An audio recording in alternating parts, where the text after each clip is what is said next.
warahmatullahi wabarakatuh. Salam literasi. Alhamdulillah, pada kesempatan kali ini saya Happy Rohaiti, pembimbing literasi SMP Mekar Arum Cileunyi, Subrayon 5, Kabupaten Bandung, akan memenuhi tantangan literasi bulan Februari pada tahun 2023. Adapun tantangan kali ini saya akan mempresentasikan sebuah review buku berjudul Mayan. Penulisnya adalah Sani B. Kuncoro dengan tahun terbitnya 2009, setebal 114 halaman. Saya tertarik membaca buku ini dari sepenggal kalimat yang tertulis pada cover halaman bagian depannya, yaitu aku harus menahan lapar selama 15 hari untuk membeli sebatang pena. Inilah yang membuat saya ingin membaca lebih lanjut tentang apa yang terjadi untuk tokoh yang ada dalam cerita ini. Ternyata diawali kisahnya dari seorang perempuan bernama Bai Juha yang datang dari daerah miskin di Cina bernama daerah atau desa Zhangjiasu. Mungkin dalam peta itu tidak akan tertera karena desa tersebut sangat terisolasi, sangat terpencil dan sangat miskin.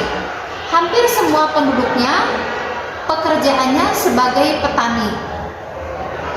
Petani di sana sungguh harus bekerja keras karena di sana tidak ada air. Jadi di sana adalah daerah yang gersang. Kegersangan ini diawali dari revolusi Cina pada masa Ma Zedong. Bai Juha adalah seorang perempuan sederhana yang terlahir dari seorang petani juga yang miskin di daerah tersebut. Menurutnya kisah hidupnya tidak menarik, tidak berharga sama sekali, karena di daerahnya jika keluarga tersebut miskin, maka laki-lakilah yang memiliki kesempatan untuk memiliki pilihan yang terbaik. Baru kemudian perempuan, itu pun jika dirasa perlu.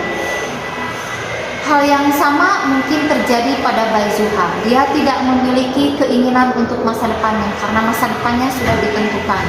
Dia harus menikah dan dia harus mengurus anak-anaknya kelak.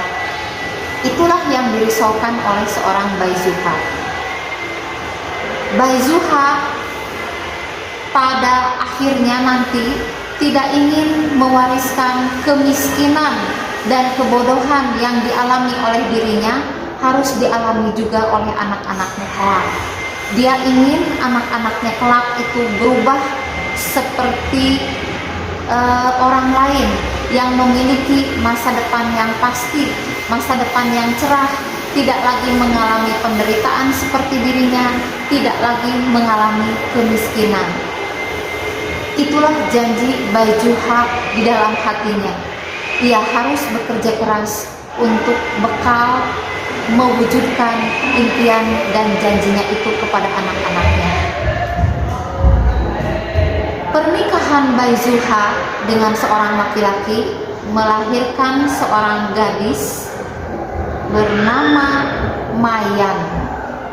Gadis ini seperti halnya keturunan Cina lainnya, berkulit putih, berwajah bulat, kemudian bermata sipit, dan memiliki poni yang menutupi dahinya.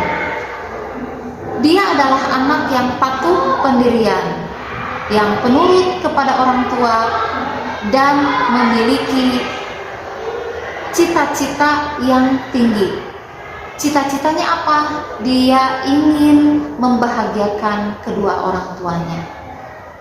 Berbekal keyakinan sang ibu, akhirnya Mayan itu bisa berhasil bersekolah dan menempati asrama yang jarak dari rumah ke asrama tersebut sejauh 20 km. Jika ditempuh dalam perjalanan itu sepanjang 4 jam perjalanan. Sungguh luar biasa. Itu pun ditempuh dengan area yang cukup membahayakan buat anak kecil. Tapi Mayan dan adiknya yang bersekolah di tempat yang sama itu tidak putus asa sama sekali. Walaupun dia diberi uang saku yang sangat kurang dibandingkan dengan orang lain, mereka tetap bersemangat untuk bersekolah di tempat itu. Kisah Mayan ini banyak kesedihan, kepiluan, penderitaan sekaligus perjuangan yang mungkin dapat diambil oleh pembaca. Salah satu kisah yang menarik yang saya baca adalah tentang perjuangannya untuk mendapatkan sebatang pena. Dia harus rela menabungkan uang sakunya yang kurang itu untuk membeli sebatang pena. Padahal uang saku tersebut untuk biaya makan siangnya, sehingga Mayan itu harus makan siang hanya nasi saja tanpa lauk. Kisah sedih ini dituliskan dalam catatan hariannya. Apa yang dia alami setiap hari, apa kejadian unik yang pernah dialami oleh dia dan adiknya setiap ada di sekolah, itu dituliskan dalam catatan hariannya. Sehingga Mayan ini memerlukan sebatang pena untuk membantunya menulis. Dengan bersusah payah, setelah 15 hari, Mayan pun bisa berhasil membeli pena yang diidam-idamkannya. Pena tersebutlah yang membantunya menuliskan setiap catatan hariannya. Catatan harian inilah yang nantinya akan diberikan oleh sang ibu Baijuha kepada seseorang yang memang dinilai menurutnya pantas untuk diberikan buku tersebut. Buku tersebut atau catatan harian Mayan ini sebenarnya diberikan kepada sekelompok jurnalis nantinya yang menurut ibunya jurnalis tersebut akan memberikan hal yang menentukan masa depan Mayan. Cerita ini menarik karena disajikan dari 3 pemikiran tokoh yang berbeda-beda. Yang pertama, pemikiran tokoh Baijuha seorang ibu. Yang kedua, pemikiran tokoh Mayan sebagai seorang anak dari Baijuha. Dan yang ketiga, pemikiran tokoh Peter, sang jurnalis. Dari pemikiran-pemikiran 3 tokoh ini, kita dapat menyambungkan dan menyimpulkan apa yang dipikirkan, apa yang dirasakan, dan nantinya akhir ceritanya akan seperti apa. Ini mungkin yang menarik. Jadi buku novel ini menyajikan dari pemikiran 3 tokoh yang berbeda-beda.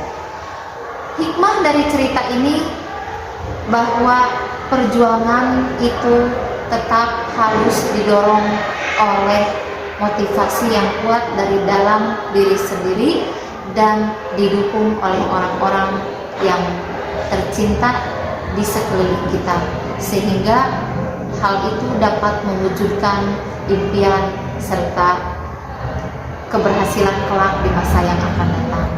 Jangan lupa kepatuhan kepada orang tua itu menjadi yang utama, kegigihan dan ketekunan dalam mewujudkan sebuah cita-cita itu baru penyempurnaannya. Itulah saja mungkin sedikit review dari saya tentang buku Mayan ini. Mudah-mudahan bermanfaat. Terima kasih. Wassalamualaikum warahmatullahi wabarakatuh. Salam literasi.